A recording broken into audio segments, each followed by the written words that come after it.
Épisode 4, les Instavores, 4e épisode, avant donc le break de l'été. Et donc pour changer un peu, on s'est dit c'est pas mal d'avoir autour de la table un nouvel invité Julien. Merci d'être avec nous aujourd'hui.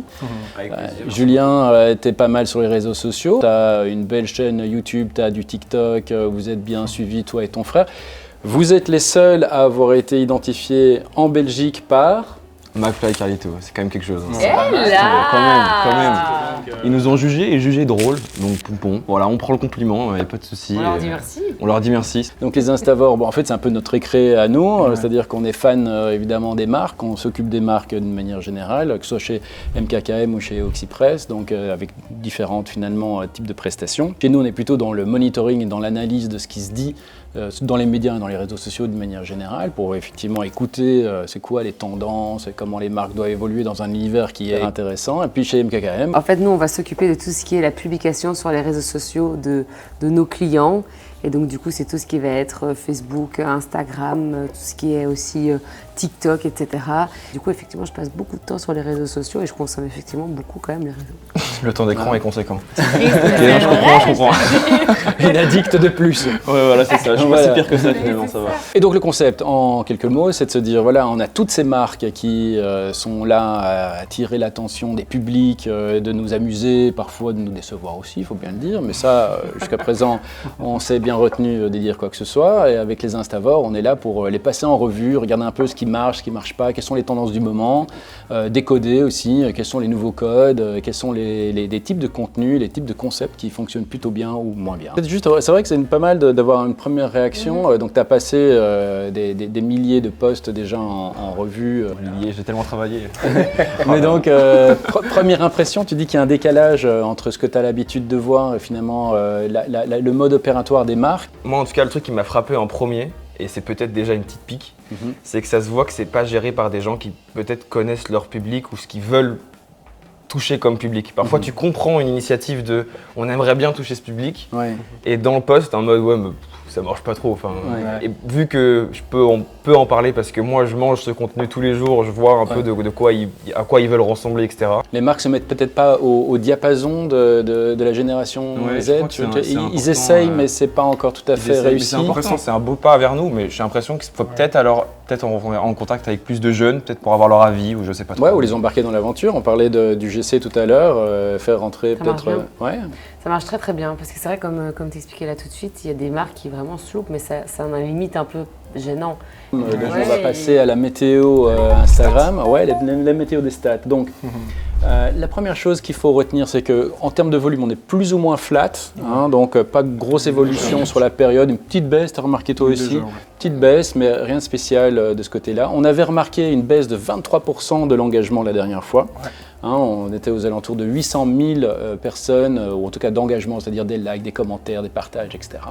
Et là, on est monté à quasi 2 millions d'engagements. Donc 2 millions, ça veut dire qu'on a on a multiplié par 2, quoi. En fait, on a même multiplié par 5 le niveau d'engagement, mais je suppose que tu vas en parler pourquoi. On a eu un gros acteur qui a surperformé sur toute la période. Qui a cartonné. C'est Red Bull. C'est Red Bull qui a fait effectivement il défonce les stats. C'est ça, avec deux défonce les stats. Mais c'est Red Bull Belgique, c'est ça, oui. C'est ça qu'il faut. C'est ça qui est aussi, génial en fait. C'est pas la page Red Bull internationale, c'est vraiment Red Bull BE entre guillemets qui a fait ça. Et avec seulement deux publications, ils ont généré plus de 1 600 000. Ils sont tout seuls dans leur statut. Franchement, tu mets avec les stats et tu vois Red Bull. Mais ce qui est intéressant, moi je trouve finalement, c'est de se dire que ces 2 millions d'engagements, ok, ils vont pour une partie chez Red Bull, mais ils pourraient aller ailleurs. C'est à peu près un potentiel de 10 000 engagements par mois, par marque. Avant qu'on démarre la revue, c'est que on ne critique rien, on s'étonne de tout, ça c'est très bien. Deuxièmement, c'est qu'il y a des remerciements à faire. Évidemment, il y a le Studio Royal qui nous accueille ici et on est à chaque fois charmé par l'endroit et par l'organisation et l'ambiance. Donc ça, c'est vraiment très agréable. Et donc, on peut ouvrir la session.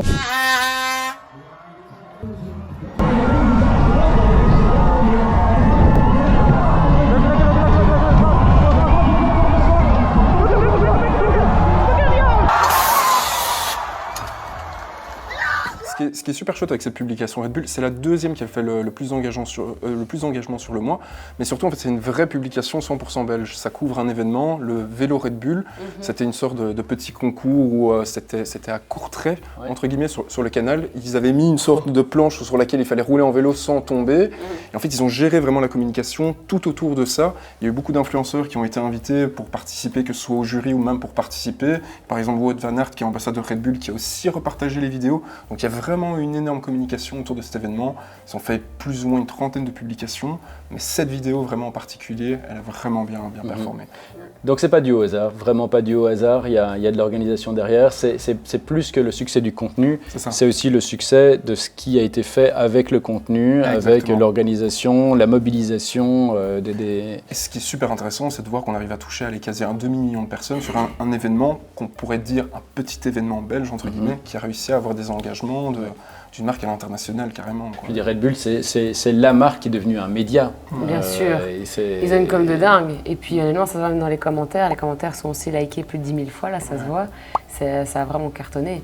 30 000 likes pour le commentaire. C'est un truc de fou. C'est que ça a vraiment marché, que les gens s'arrêtent, regardent, lisent, vont voir les avis. Et ça, c'est un gros buzz, quoi, ça c'est sûr. Ah non, on peut être fiers, hein. Vlad, j'ai eu mon petit coup de cœur de ce mois-ci. Petit coup de cœur. Allez, dans l'agenda médiatique, il y avait quoi comme événement important? Il y avait la fête des pères. Bien sûr. Et donc, il y avait une publication du pain quotidien. Ils ont fait un petit happening.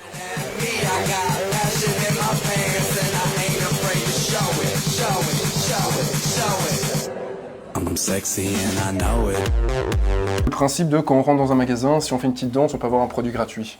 Alors là, c'est le pain quotidien. Pour la fête des pères, ils avaient mis un panneau devant chacun de leurs magasins en disant bah, tiens, si vous entrez en dansant, vous avez la baguette gratuite.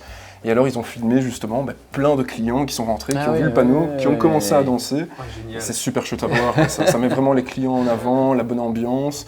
Et surtout, pour la fête des pères, ça met ça met le sourire, entre guillemets, sur les lèvres de tout le monde. Mais alors par contre, je vois pas la relation entre la fête des pères, la danse. À mon avis, c'était surtout pour trouver une occasion de faire un petit happening qu'ils ont choisi la fête des pères. C'est un concept que j'utilise avec pas mal de marques à moi. Une petite danse contre quelque chose. Et ça marche toujours. Je pense que ça crée vraiment de la relation entre le client et la marque, entre guillemets. Et c'est un truc qui date pas d'hier, quoi. Je veux dire que ça fait quelques années. Ça avait commencé, la grosse trend, c'était dans une pompe à essence aux States. Et en fait, si tu souriais ou si tu disais bonjour ou si tu dansais, tu avais droit à je sais plus quoi de gratuit aussi. C'était juste en fait pour rappeler le côté dire bonjour en fait, faire un sourire. Je tiens à dire que moi j'étais quand même déçu. Au niveau des publications pour la fête des pères, on était vraiment soit dans des jeux concours, soit dans du vraiment très très corporate, comme avec Flying Bruxelles, où c'est la petite photo dans le cockpit entre le pilote papa avec sa fille hôtesse de l'air. Mais à part ça, vraiment, il n'y a pas une publication qui a joué sur un concept un peu spécifique, à essayer de ressortir un peu du contexte général des concours et de la simple mention corporate. Quoi. Donc, un peu dessus. On s'était dit justement jusqu'à présent qu'on ne parlait pas beaucoup, on n'en parlait pas d'avoir tout ce qui était concours, jeux concours. C'est quand même quelque chose qu'on voit très fréquemment et qui crée beaucoup d'engagement. Et alors moi je peux aussi aller prendre dans mon stock du coup parce que tu as un peu ouvert la porte que je veux ouvrir un peu plus. Du coup, au niveau du Studio 100, les deux posts que j'ai choisis sont dans le même thème et comme ça vous pouvez voir que c'est quelque chose qu'ils font à chaque fois. Komende donderdag komt onze nieuwe zomersingle Goden uit. En wij zijn super benieuwd wat jullie ervan vinden. Commande ça et tu auras quelque chose. Et tu disais, c'est marrant parce que du coup, ça a créé du buzz. Bah là, le buzz est uniquement créé là-dessus. On est au top commentaire du coup de toute la période. C'est les deux posts qui ont les deux plus gros top commentaires. Donc là, t'es à 9000 et à 8000, un truc comme ça. Et c'est uniquement là-dessus. Mais par contre, après, c'est un peu triste. Les commentaires, c'est golden. Et donc du coup, golden, pardon. Bah plus il y a de commentaires, évidemment, plus l'algorithme perçoit le post comme pertinent. Alors qu'en soi, il n'y a rien de très pertinent dans deux personnes qui disent « Oh, mais golden » dans les commentaires. Bon, mais au moins, l'algorithme il s'est dit waouh, tout le monde commente, je vais à fond le mettre en avant. Et puis après, ça peut faire un effet de boule de neige parce que plus il y a d'interaction, plus l'algorithme va aimer, plus ça va être montré, et plus ça va être montré, plus il va y avoir d'interaction, et plus l'algorithme va aimer, et plus ça va être montré. Et donc ça peut faire un truc boule de neige, et j'ai l'impression que c'est uniquement ce qu'ils recherchent. Une phrase, une photo, tu te mets dans le truc. Moi, ça c'est un goal. Moi, je rigole avec ça tout le temps. J'envoie ça à mes copains. Les Coplanet, ils sont trop forts. Moi, j'ai vu aussi un peu leurs posts et tout. Moi, j'ai fait un oral, j'étais comme ça aussi quand ils m'ont posé une question. Mais... On peut pas vraiment le mettre dans la même catégorie. C'est pas vraiment une marque, c'est un média. Oui, c'est ça. Mais par contre, il est générationnel ce média-là et il a probablement beaucoup à apprendre à certaines marques. Là aussi, j'ai fait un petit relevé. En fait, très très peu. Très très peu de marques ont capitalisé sur le blocus, sur les étudiants, pour les encourager. Je vous aime pas du tout, d'accord. On a besoin d'aide, on a besoin d'encouragement. J'aimerais bien qu'il y ait des petites marques qui fassent des prix étudiants ou quelque chose. À l'UNIF, on n'a pas ça. Tout ce qui va être peut-être dans l'agroalimentaire ou j'en sais rien, eux, ils pourraient peut-être essayer de faire un pas là-dessus. Et je suis sûr qu'ils pourraient gagner pas mal de gens parce que nous, on aime bien les petits trucs comme ça. T'as des gens qui viennent parfois donner des petits hot dogs et tout, et t'es trop content, t'es refait, tu sors de ta bibli, tu manges ton hot dog. Ça peut être totalement généreux, gratuit comme ça. Mais franchement, si une marque veut aussi gagner un petit peu, alors de la reconnaître quelque chose, tu filmes le truc, tu donnes des cookies à des gars, mais c'est bon. Et les gens, ils vont être détendus, tu fais des vannes, tu fais un montage en 2 spi et on est bon. À l'époque, moi, je distribuais des stabilos fluo gratuits à Louvain-la-Neuve. On toquait aux portes d'école et les gars et les meufs étaient super reconnaissants en mode c'est tout bête. Mais tout le monde avec son stabilo, enfin en tout cas, moi, la génération, j'avais les feuilles. Et donc, est-ce que je parais pour une vieille boomer là? Je connais plus ça, je connais plus c'est quoi les feuilles. Quoi, est-ce que tu parles? Un syllabus feuilleté, impossible. De quoi parles-tu? Impossible, moi je télécharge des choses, d'accord. Moi, je stabilote mon écran. Mais c'est vrai que c'est le meilleur ami de tous les étudiants, quoi. Et donc, juste aller donner ça et leur dire, c'était la part de Stabilo en disant courage dessus ou genre bon blocus. Bah, ils étaient ravis et c'est vrai que je trouve que ce serait intéressant. Ça ferait trop du bien. Mais et ouais. même, du coup, évidemment, stylo, stabilo, ce que tu veux. Ouais. Tout ce qui est en fonction même au niveau des feuilles, les imprimeries. Ouais. Il y a plein de gens qui peuvent se ça. mettre dedans et en une danse, si je gagne une petite baguette, moi je suis très content. Donc, il n'est pas quotidien. Ils n'hésiteront pas à venir aussi à ELB. Publication qui avait une orientation un peu sur la Gen Z. C'est la publication de Bipost en fait. Ils ont mis en avant ce qu'on appelle les brain rot. C'est vraiment une tendance entre guillemets TikTok depuis le début de l'année où allez, on génère entre guillemets des images super folles avec l'IA et c'est censé, bah voilà, ça amène de l'humour, etc. Pacchettino postino. Bipost pacchettino tralalero tralala. Et ce qui était super génial avec la Poste, c'est qu'ils en ont fait une justement. Elle a super bien marché, mais quand on regarde certains des commentaires, ils demandent si c'est à cause de la Poste qu'ils sont en retard sur la trend. Parce que la trend est arrivée il y a 3 mois et c'est que ce mois-ci qu'ils l'ont posté. Donc encore une fois, il y a ce décalage, on ne sait pas si c'est fait exprès. Évidemment, le naturel revient au galop. Exactement.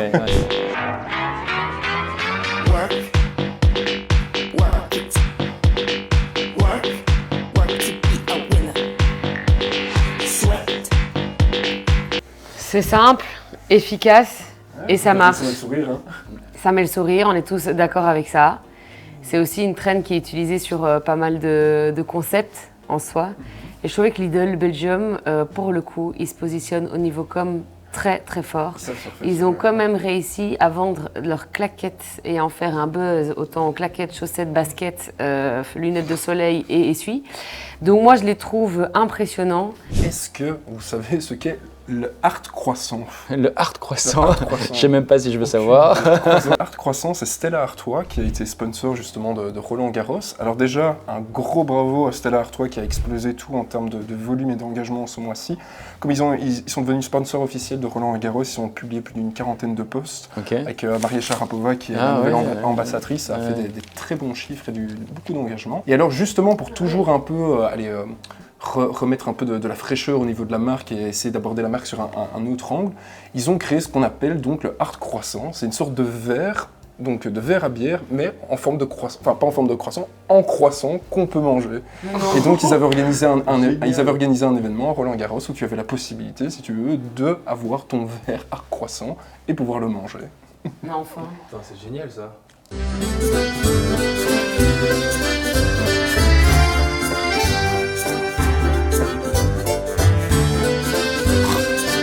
Je trouvais ça super original de mélanger, comme c'était à Roland-Garros, on est en France, on a la culture du croissant, on mélange ça et on associe ça avec la bière belge. C'était vraiment cool. Mais c'est quand même perché, hein. Je veux dire, le lien entre la France, le croissant sous la forme d'une shop de bière Stella Artois. Mais oui, et t'as envie d'aller voir. Moi, tu me dis ça, j'ai envie de voir. Attends, tu me parles d'un croissant qui est en forme de verre? Bah oui, j'ai envie d'aller voir. Enfin, tu vois. Et par contre, j'ai regardé s'ils allaient le commercialiser ou pas, malheureusement, non. C'était seulement pour les événements. Oh, ça aurait été incroyable, ça. Ça aurait été drôle, ouais. De derde aflevering van Sweets for Summer gaan we chocolade-knabbelstokjes maken, want we willen... Aujourd'hui, ce qui marche le mieux en termes de vues, de partage ou d'essais, c'est les recettes. surtout quand elles sont montrées et filmées, des trucs simples, efficaces, où au début, il faut toujours bien montrer au début le finish pour happer la personne et qu'elle reste jusqu'au bout. Oui. Tout le monde a un Deleuze près de chez soi, peut aller faire des courses et basta. Moi, je trouve ce qui l'impressionne le plus, en fait, c'est de montrer la simplicité et la rapidité avec laquelle ça peut être fait. J'ai l'impression, en fait, que cette recette, tu l'as fait en 5 minutes, entre guillemets, C'est vrai. avant d'accueillir des vrai. copains, quoi. Jusqu'au moment où tu t'y colles.